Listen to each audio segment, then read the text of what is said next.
நாங்கள் 2 பேரும் தான் மட்டை எடுத்துக்கிட்டு இருக்கிறோங்க. வெளியே இருந்தெல்லாம் ஒரு ஆளுக வரலிங்க.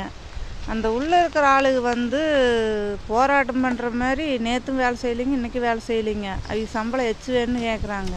வேலை செஞ்சுட்டும் கூட ஏதோ எச்சு வேணும்னு கேட்டாலும் ஒரு நியாயம் இருக்குதுங்க. வேலை செய்யாமையே இந்த 2 நாளாக சம்பளம் சேர்த்தி கொடுத்தா தான் என்னங்கிறது முடிவு பண்ணிட்டு தான் வேலை செய்யணும்னு சொல்லி வீட்டை விட்டு வெளியே வராமல் இருக்கிறாங்க.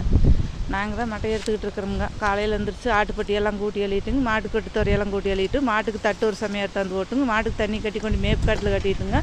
கரண்ட் வேறு ஓடாமல் இருந்துச்சுங்களா நைட்டு மோட்டாரு, அதெல்லாம் அதையெல்லாம் ரெடி பண்ணி கொண்டாந்து அதையும் கிணத்து மோட்டார் தண்ணி போட்டு விட்டுங்க.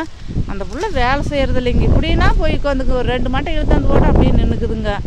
நம்ம அதுக்கு மேலே என்னங்க சொல்கிறது? வேலை கொஞ்சம் செஞ்சாதான் வேலைக்கு வேலை ஆளோட ஆள் சேர்ந்தால் வேலையானாத்தான் நல்லா இருக்குங்க. நாங்களும் சொல்லி பார்த்தோம். சபி அதை எடுத்துகிட்டு வான்னு சொன்னால் கூட அது அப்படியே நின்றுக்கிட்டே முறைச்சிக்கிட்டே நிற்கும்.